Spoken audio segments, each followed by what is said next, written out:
is screw it. Screw it. Screw it. Screw it. We're doing it live.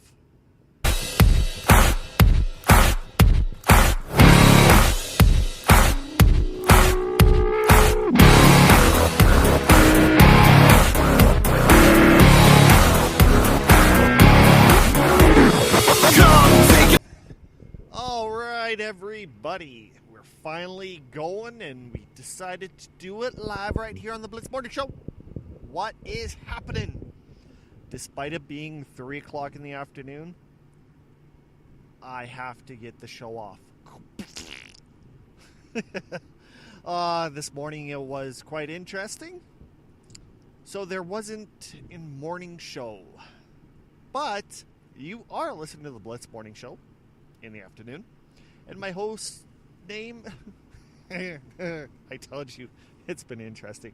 My name is Toby Brendel, and I am your host. Yeah, like I said, this morning it was massively interesting. Not going to get into really what exactly happened. Things just happen to a certain point where you just shake your head and go, what the hell is going on? Lordy, I tell you, some days you just need a holiday, and I need that holiday right now. Otherwise, I don't know. Ta-ta. So, let's get going. And basically, if you're new to the show, the weekly wrap-up is a new segment that I'm trying to add and trying to expand. It's going to be the second tier style show notes that I have, where they're not good enough for the rest of the days. Well, you have question call on Monday. You have trivia, which I do have news topics and stuff like that then. Then on Friday, it's basically what all the other stuff that I've missed. Like, for example, today I woke up to minus 40 degrees Celsius or minus 40 degrees Fahrenheit as a morning temperature. If you head over to Instagram, I think our tag is at the Blitz Morning. You actually get to see what it's like at minus 40.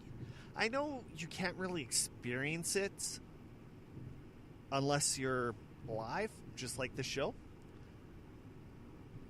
But let's just say I'm actually pretty shocked that my van started. That's how cold it actually was. You can even hear my power steering saying,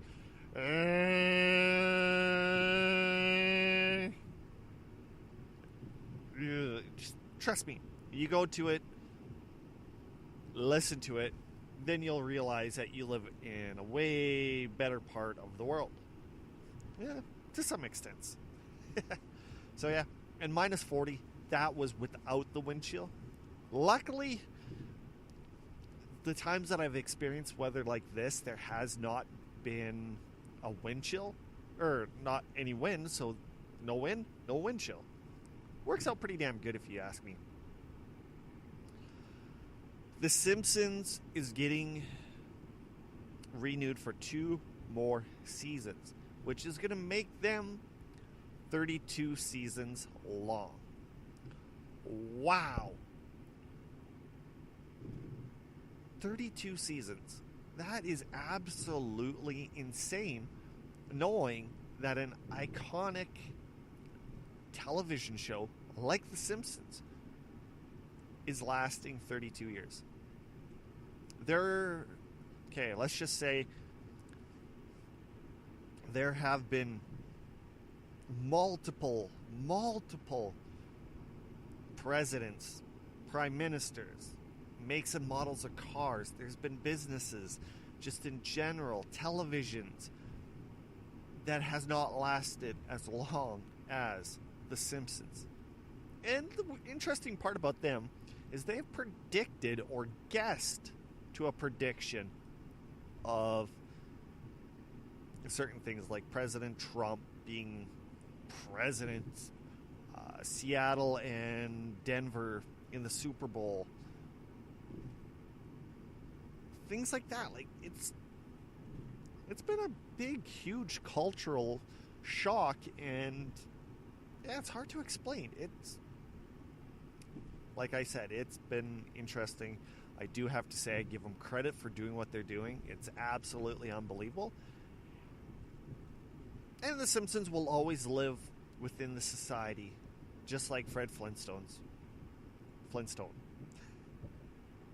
When I went home at lunch for that half an hour, we'd watch the Flintstone as we ate raviolis.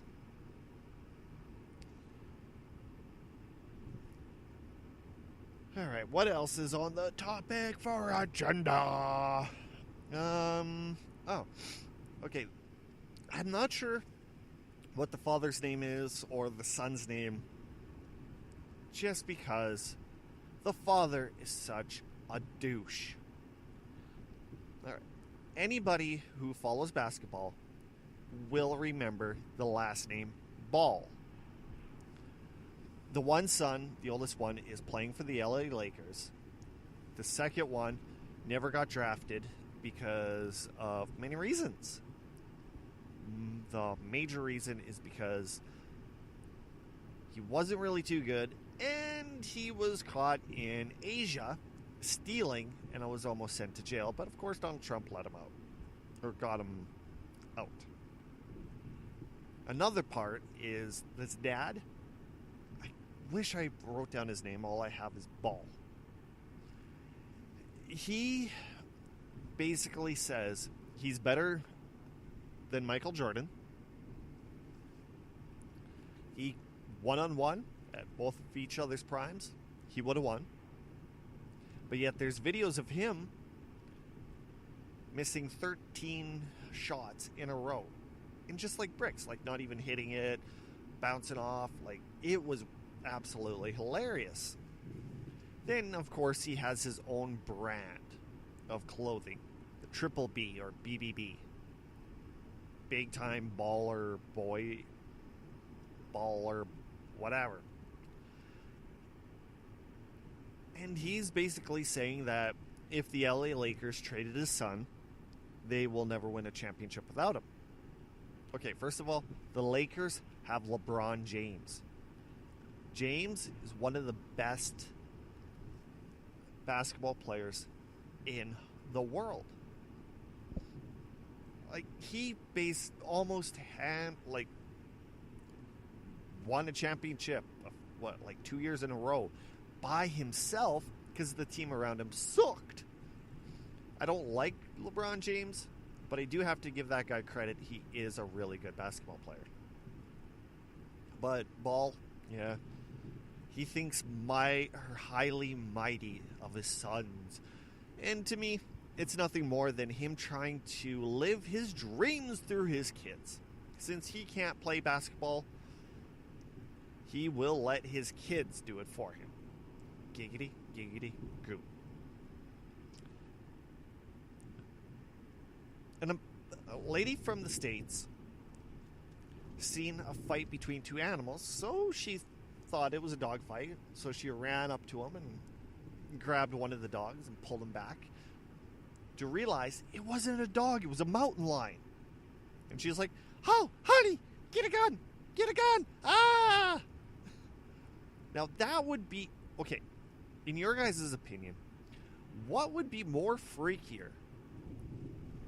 Seeing a snake in a shoe, a snake in a toilet, or breaking up a fight between a dog and a mountain lion? I would have to say all three and shoot them all. For one, I don't like snakes. And two, a mountain lion, god damn, that is absolutely insane. God, Jesus, jeez. But that is, yeah, mountain lion. There's going to be a little bit, okay. We still have topics, but before we get into the topics, let's head into the break. And with the break, we'll come back and keep rapping and going and doing stuff like that. You may never know. I might have a guest right here.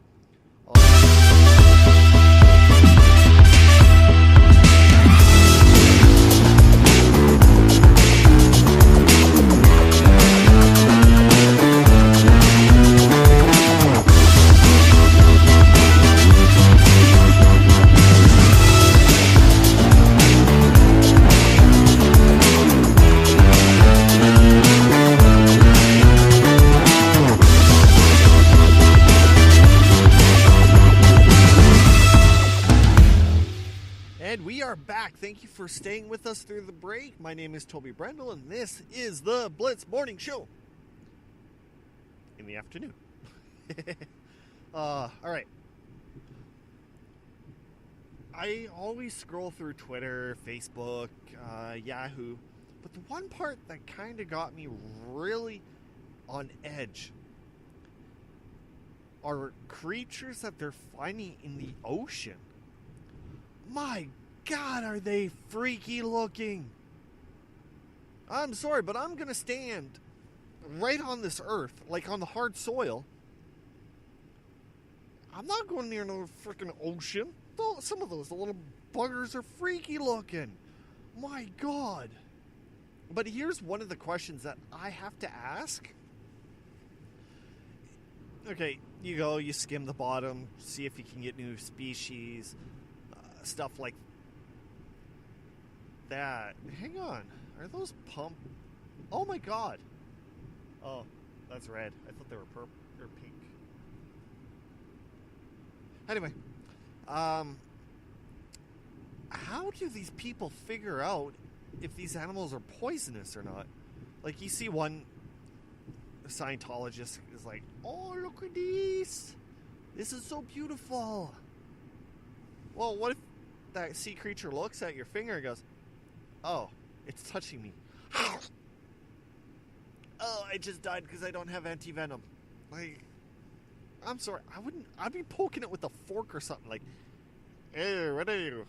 What? No, seriously. Some of these things are absolutely freaky. And one of the freaky parts about it is it's almost like the deeper you go into the ocean, the bigger the teeth that they have. Just imagine, fish with mouths, no eyes. Who needs eyes at the bottom of the ocean? Like, doesn't make sense. The anglerfish, that little light bulb that hangs from the fish's head. Whoever invented that one, you must have been sick and psychotic. I know. It's one of those things that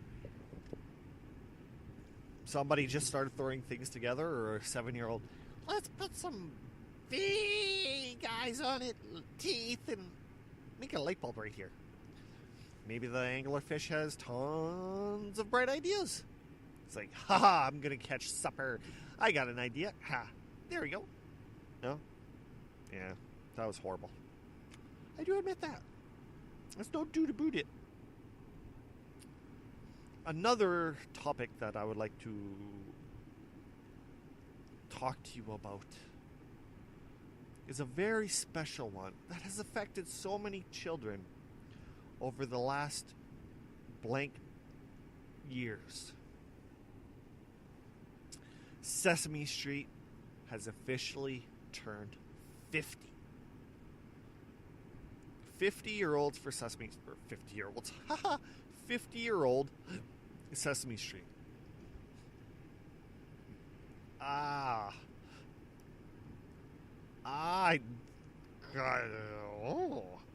You see, this is what I mean. When you have something like Sesame Street, it's iconic. Our parents lived through it. We've lived through it. Our kids have not really lived through it because of the generation of today. Watching has changed that very much. So you basically have online demanding, that's kids of today, online demand, So what we used to been able to do is totally different than what the kids of today. But I still remember Kermit the Frog here, and this is Miss Piggy. Muppet Babies, The Muppet Show, Muppets Take Manhattan. Like, all these things will be there for us. And the amount of, not hoopla, but the amount of stuff that has even come from it, like Tickle Me Elmo.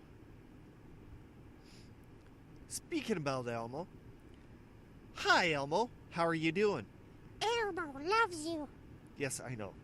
I know you do. Elmo knows where you sleep. Yes, I know. You sleep at the foot end of my bed. Elmo watches you as you sleep. Yes, I know, Elmo. Can you, like, lose the teeth, put your eyes back in your head, and talk to me like a normal Elmo? Okay. How has your experience on Sesame Street have actually been? Elmo loves it. Okay. Any particular reason? Yes. Okay, what are some of the reasons? Elmo loves the hookers in Blue. I get to snort the blow off a hooker's butt cracks. I don't think you should be talking about that. Why? Because Sesame Street is a wonderful place. Wonderful place. Are you kidding me? Huh. Elmo has to say it's not. You have Oscar the Grouch in a chestnut. You have a humongous bird. It's just, no. Elmo can see everything, especially you as you sleep. As I stand there and watch you, Elmo wants to kill you. Okay. We've already discussed this, Elmo. You really have to quit. Elmo knows.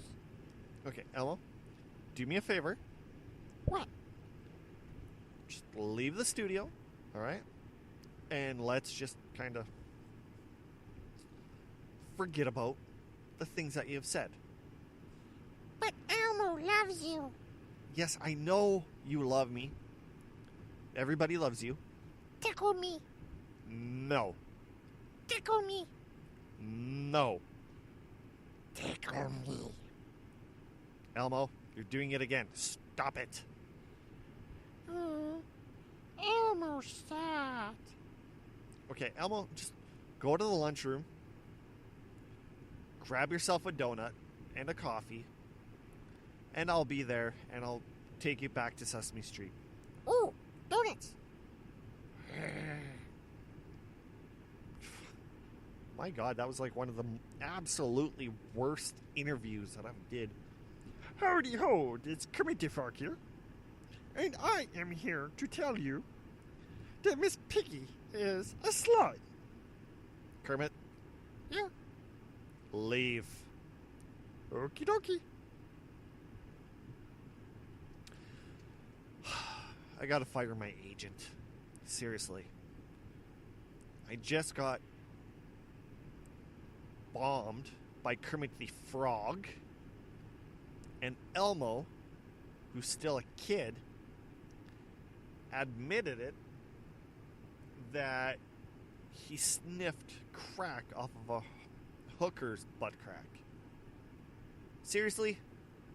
Out of all the things you could have got me as an interview, you got me those two.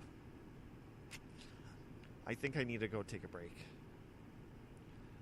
Yeah, you're listening to the Blitz Morning Show. And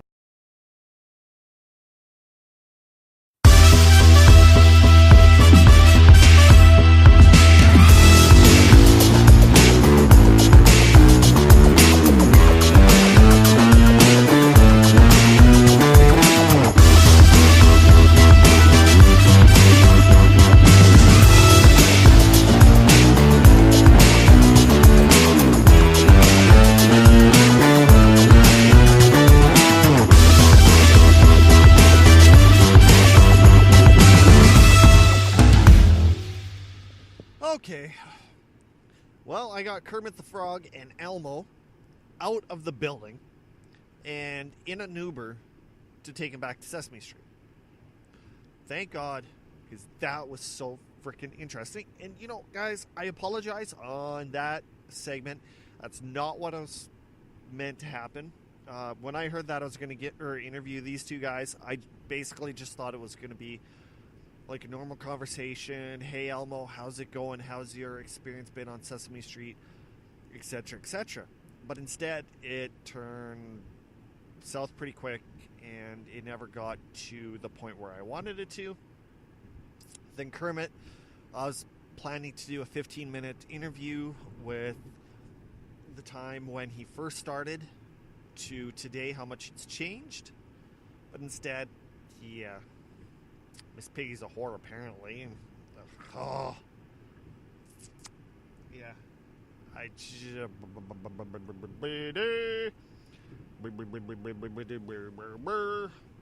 Alright. Well, I think that's about it for today. I did pretty good for Friday weekly wind-up thingamajigger. I still want to do a live show every single time.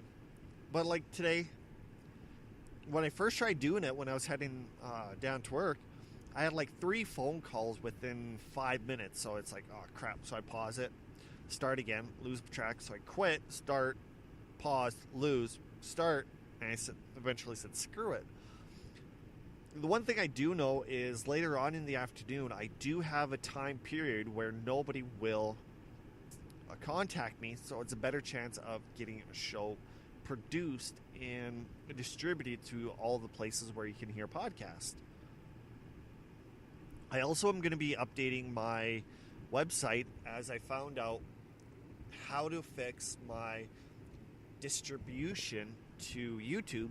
So now I'm going to put the YouTube videos onto the website, get those guys caught up, work on the blog, and continue from there. Then get ready for Question Call on Monday. So if you have any questions that you want to answer me or about the show, the station, comments, email us at theblitzmorningshow@gmail.com. That's number 1. Number 2 is Facebook, facebook.com/The Blitz Morning. Instagram, it is at Blitz Morning. Twitter is also at The Blitz Morning. You see what I did there? I tried making it as simple as possible and tried making them all the exact same, so you would not have to worry about, like, for example, having one that says The Blitz Morning, another one saying The Blitz Morning Show, another one saying something totally different. So I just tried getting all the handles the exact same for the future. And also less confusing for everybody else out there who wants to go and visit these things. If you want to visit the website, see what's happening, upcoming guests, etc., etc., theblitz.ca is your main page. So it's something quick, it's something simple, it's doing the job actually quite well. I think that is about it, you guys. If you want to contact me, you can contact me through any one of those. You can also listen to us on almost every available platform for podcasting. I do have to go back into, what is that, SoundCloud, fix that. So just bear with me, you guys. Until then, I do have to say thank you very much for listening to the Blitz Morning Show. And I want to know what this button is.